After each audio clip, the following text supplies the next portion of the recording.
Welcome in to Rebound Off the Net. I'm your host, Joshua Cox, and today we have a special guest. Our guest today had a long career in the AFL, playing for teams such as the Dallas Desperados, Tampa Bay Storm, Chicago Rush, and Orlando Predators. He won an Arena Bowl championship with the Chicago Rush and was named the AF2 Ironman of the Year in 2003. He also spent some time in the NFL with Miami Dolphins, Kansas City Chiefs. He was recently announced as offensive coordinator for the Orlando Predators. His name is Mr. Bobby Sippio. Coach, thanks for being with us. Hey, thank you for having me, man. Thanks for the introduction. You played your college ball at Western Kentucky, where you were a 1AA All-American and All-OVC player. Tell us a little bit about that experience, and then transitioning to arena ball and how you got involved in arena ball from there. Well, Western Kentucky at that time, when I got to Western Kentucky, we were somewhat of a small school. We were NAIA school. I got recruited to Western Kentucky to play defensive back, which which gave me an opportunity to start as a freshman. That was one of the reasons why I chose to play at Western Kentucky. Was given an opportunity to play as a freshman. And also, I got an opportunity to start at a position that I really love, coming from high school playing quarterback. I really enjoyed the defensive side of the ball as well. Um, and Western Kentucky, I had a wonderful career there. My freshman year, I got All American as well. My sophomore year, I led the nation in interceptions as well as pass breakups. Um, I was ranked one of the top 10 corners in NCAA, defensive backs. That was actually my first year playing corner. Was my sophomore year, the year that I led the nation in interceptions, because my freshman year I played safety. So I had a lot of success just playing defensive back. And Western Kentucky had a wonderful coach, Coach Jack Harbaugh family. Shout out to the Harbaugh family, um, especially Jim. Jim Harbaugh. Congratulations to him as well. Jim recruited me out of high school. He was actually doing recruiting for his dad at the time. And just being a part of Western Kentucky and the Harbaugh family did a lot for my life, did a lot for my career. Um, it was just great, being able to learn from such a GOAT coach like that, and his sons are players. Met John Harbaugh, so that experience of alone, just being able to have a coach like and a mentor like Coach Harbaugh, and his sons Jim, who was a great college quarterback, great NFL quarterback. Just having guys like that around as a young guy helped mature me, and just help me become a professional at an early age at Western Kentucky, and that was just a wonderful experience. What's about the transition to arena ball? How did you get involved in arena ball? Um, my story with Arena was really short at the beginning because I was getting picked up with the NFL. Um, I got hurt in camp with the Dallas Cowboys. At that time, Jerry Jones was the owner of the Dallas Desperados. So um, my story fortunately worked out for me because I had a great camp. Even though I suffered an injury in camp with the Cowboys, I was moved over to the arena football team that Jerry Jones owned, and just it worked out perfect for me because I also was my rookie season in the NFL and also my rookie season for the AFL. And I was one of those kids that didn't want to go overseas to play football. At that time, we had NFL Europe and NFL Canadian football. So at that time, I just I was one of the kids didn't want to leave the states, and the AFL was growing. A lot of NFL teams was buying into getting the AFL team, and I just landed in a perfect spot in Dallas, and just happened to be there. And they added me onto the arena team, and after my rookie season, got rookie of the year. I got picked up the very next year with the Dolphins, and the story's all she wrote after that. Yeah, you were Iron Man of the Year, I believe it was 2003. What was it like going both ways, and how was that experience a whole lot different for you? Well, man, I enjoyed the arena. The arena football league allowed me to allow my ability to be showcased, and that's what helped me into the NFL as a wide receiver because I had never played wide receiver before, and going into the AFL, being that you had to go both ways, it gave me an opportunity to become a wide receiver, and I have to I have to give a homage to my guys out there in Dallas, Jason Shelley, Will Pettis, guys like that who really showed me the ropes on being a great wide receiver within the AFL. And that's how I got by, man. Just going both ways. I already had the natural ability to play defensive back. That was my college thing. But the wide receiver was new to me. And I was in Dallas with those great wide receivers, and they just took me under their wing as a young guy and just taught me the ropes, and they taught me all the wide receiver routes. They just showed me how to be a great wide receiver, and it it wore off on me, and it made me become a wide receiver in the AFL, and no one even remembers that I ever played defensive back. You won an Arena Bowl with the Chicago Rush in 2006. That year, you led the league with 53 touchdowns. Tell us about that group that year and how you all was able to come out on top. Well, wow, that story. That year we won the Arena Bowl, 2006. I was just actually watching that YouTube story. Man, that was a crazy season. Like I say, I got to Chicago 2006 in the middle of the season. I was in Tampa.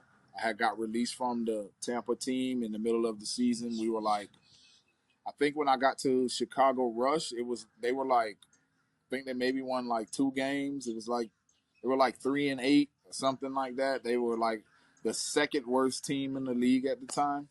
And I came there mid-season, and man, it was just I still say to this day one of the greatest coaches I ever had was Coach Mike Hohensee, and it was just all about his introduction, his belief in me, and it's just the way Coach Ho is as a person. You know what I mean, and as a man, the way he coached us. He coached us. He played the game. I give homage to Coach Ho because he was once upon a time one of the great quarterbacks in the Arena League back in the '80s, early '90s, and we just had a coach that just played the game before, knew the game, and treated us like players, treated us like men, treated us like sons. He treated us like we were all teammates. He wasn't just our coach; he was also a teammate as well with us. And when I got there in the mid-season 2006, um, Coach Hornsey put a big responsibility on me, and he believed in me. He brought me in mid-season and told me that he was going to put his team on my back and put a responsibility on me that he believed in me, and he trusted in me and trusted that I could do some great things for the team. And I swear, the first day I got there, he threw me the playbook. He taught me what he can taught me. He helped me with his routes, helped me with his playbook. But I got there on a Wednesday. I was starting on Saturday. We lost the first game against the Georgia Rush, and we didn't lose a game ever since after that. We actually went to the Arena Bowl and won the. We actually still have the worst record to ever win the Arena Bowl championship. So I tell that story to kids today that losing doesn't really matter about championships within the season. I mean, we suffered, I think, 8 or 9 losses that season, and we still won the Arena Bowl. And we still hold the throne for having the worst record to ever win the Arena Bowl championship. And, we're proud of that. We were a team full of guys that was kind of pushed to the wayside. A lot of people didn't believe in us. And, we had a coach that his tenure in the AFL was kind of a tough story too as well. So he could relate to what we all was going through, and he just motivated us and helped us, get through it all. And it was all she wrote. We won Arena Bowl championship, and then the very next year, 2007, is when I led the arena in touchdowns. I still hold one of the records. 73 touchdowns in the season, 53 touchdowns in the regular season, and that was just all because the chemistry, the guys, Coach Ho, and just all the hard work that we put in, and just we were coming from winning the championship. We were determined to go back and try to win another championship. We had a championship team, and it was just fun, man. It was just fun being with the guys. Just fun. Arena is just fun scoring touchdowns. So you always want to score as many touchdowns as you can because arena is all about celebrating, all about having fun, and all about interacting with the fans. So that was like super plus for us, playing arena football. You talked about a little bit kind of scattered into your AFL career. You spent some time with the Miami Dolphins and Kansas City Chiefs. Your signing with the Chiefs is actually on HBO Hard Knocks. Tell us a little bit about that experience and trying to make it in the NFL. Oh man, I still say thank you to HBO Hard Knocks because I probably wouldn't have made it without HBO Hard Knocks. Oh man, they showed me so much love. It was crazy, but I give all that to HBO. Man, it was a fun experience. We were on the very first Hard Knocks. Um, it's I know we got wiped under the rug, but I know it's hard to go back. But Kansas City Chiefs had the very first Hard Knocks. It was so much fun. It was just so much fun. It was so great being a part of the Chiefs at the time. That was Priest Holmes last year. You know, I got a chance to meet a lot of great players.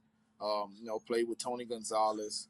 It was just the experience of all that was just, Kansas City. At that time, we wasn't the best team, but we had a great coach. Coach Herm Edwards was awesome.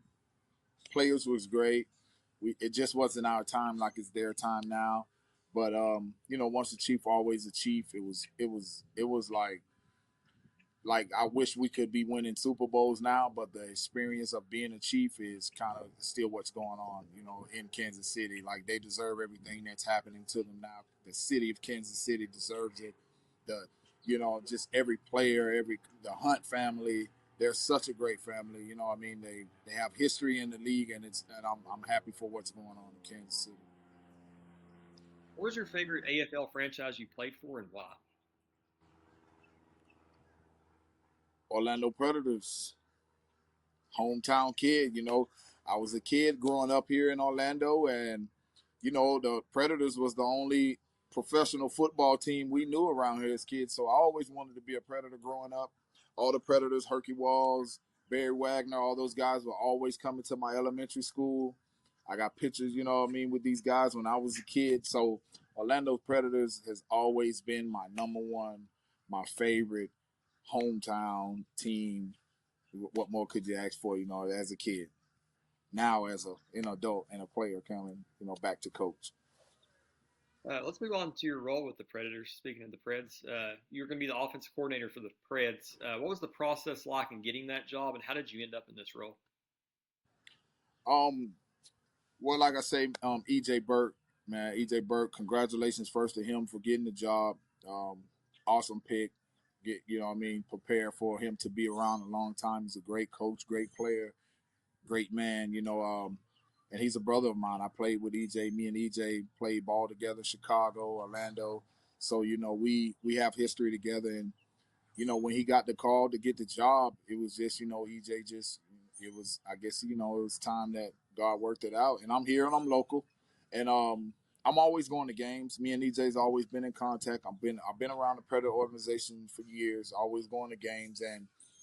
And it was just a phone call, man. It was just a congratulation phone call. And then one of those opportunity conversations that me and he was talking, and he had a position that was available.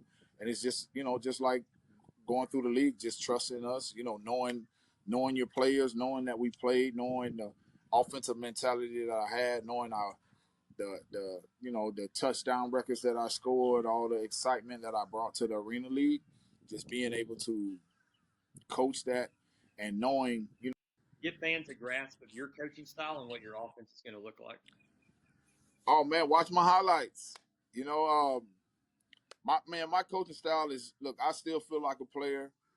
I wish I could still get out there and run routes. I'm a little old now, but I just want to bring, I want to bring back the AFL, you know, and that's why I'm glad a lot of the a lot of the players are getting great jobs like we are now. Me, EJ, the guys who's played, I hear Donovan Morgan. A lot of these guys are getting jobs back in the AFL, and we are former players.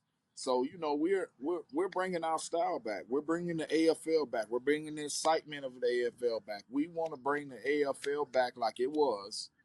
Me, as far as my energy, I'm bringing my energy, I'm bringing my expertise, and I'm just bringing a lot of touchdowns, a lot of points to the game. What are your goals for your offense, and what is your offense going to have to achieve to get you where you want to be? Well, my biggest goal, our offense, is just to be consistent. My biggest goal for our offense is to have that relationship. You know what I mean? Just to be consistent, be comfortable, be one with each other, and just just be the best you can be every day. My main thing with our offense is being able to, just put the points on the board, being able to eliminate our mistakes and just be professionals, be pros, and I don't think we're going to have that problem because we're bringing in a lot of great players. We got some guys who's already been around the game. I just think it's just time that we have that relationship with the coaches, able to respect each other, play with each other. You know what I mean, and just bring that ability to be great, entertain the fans, and win games, and bring the You've been around the championship game back for to Orlando. right. You've been around the game for a long time. What are you most excited about and looking forward to as we embark on this new chapter of the AFL? Like I said, just bringing the AFL back. That's what a lot of us guys who played in the old AFL. That's what's been missing, and a lot of us that can go back and kind of give ideas, give memories of what we went through and how the AFL was. It was so much fun. Um, we had a lot of owners that was great, celebrity owners, NFL teams that was owning teams. It was guys making it to the NFL. It was guys that was coming out of the NFL playing in the AFL, such as myself. Such especially the Dallas Desperado team. We had a bunch of guys that were Cowboys that played, with us. So, what I mean, it was I can go down the line, especially those guys. So, what I mean, and congratulating all these coaches that's getting the jobs and all the guys that I do know. We've been in contact. We've been just reaching out, congratulating guys who've been getting jobs and coming back to the AFL. And I just think it's time that we get that committee back to be able to bring the real AFL back. And we had a video game. The AFL we were doing championships in Las Vegas. That is the memories that we have. Those are the moments that guys like myself, we were able to just kind of block out the NFL. It wasn't even about making it to the NFL. The AFL was a fun place to be, a nice paid place to be, a great place to have your family, a great place to grow, great place to coach. And just, we had great fans. You interact with the fans, and that's what we want to bring back. Just the excitement, especially in interaction with the fans, being able to give the footballs away, sign up footballs after games, all that type of stuff. That really made our day as players.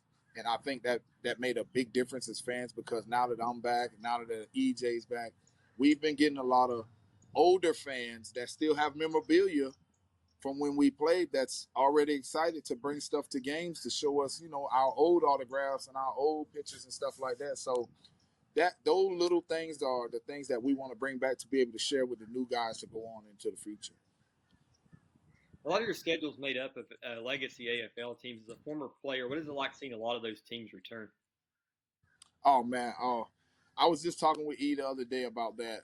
Just seeing all the old teams that's coming back is it's wonderful. Like I say, we're hoping to hopefully gain the interest of the NFL owners again to start back to picking up the teams because the AFL was the gateway to the NFL. I made it to the NFL from there. I know a lot of guys that got into the NFL from there, and I know a lot of guys that came out of the NFL and was okay with coming into the AFL. So that is the biggest thing is just being able to transition in that and just bringing all that back and hopefully encouraging these owners, the NFL teams, to get back to the AFL to giving these players opportunities to make it to the NFL from the AFL as well. Last question for you, Coach. As you said, you've been around the AFL game for a long time. What does the AFL game mean to you, and what motivates you to continue to be a part of it? Like I said, the AFL game was the NFL game to me as a kid. All my life, elementary school, AFL has been the game. I wasn't able to see the outside the game as much as I was able to see the professional players of the AFL growing up. So the arena football, especially here in Orlando, the Orlando Predators has always been been my heart as a young football player coming up. The Orlando Predators always been like the dream team I wanted to play for. I was never a Tampa Bay Buccaneer or a Jacksonville Jaguar, Miami Dolphin. I was always an Orlando Predator. And when I grew up, I didn't know arena football was different from the NFL. So I was just a football fan that enjoyed meeting the professional football players from the AFL. And I was always like, hey, I wanted to be a Predator. And now that I'm I'm able to come back and coach the Predators. I was able to come back and play with the Predators years ago. That was a dream come true as well, being able to come back and play with the Predators. It's all been a dream come true. Even when I played against the Predators in the Arena Bowl, it was still a wonderful feeling, great, you know what I mean, playing against my hometown team. But in the back of my mind and in my heart, I wanted to be a Predator. I hated we beat up on it, we won, but my heart is with the Predators, always with the Predators. And this is something that I pray for, and I thank God for this opportunity because I've been dreaming to play with the Predators, and now my dream of coaching for the Predators has come true. Absolutely. The season's getting really close. We appreciate your time, Coach, and look forward to seeing the Preds and the Firebirds on April 27th. All right, thank you for having me. Have a great day.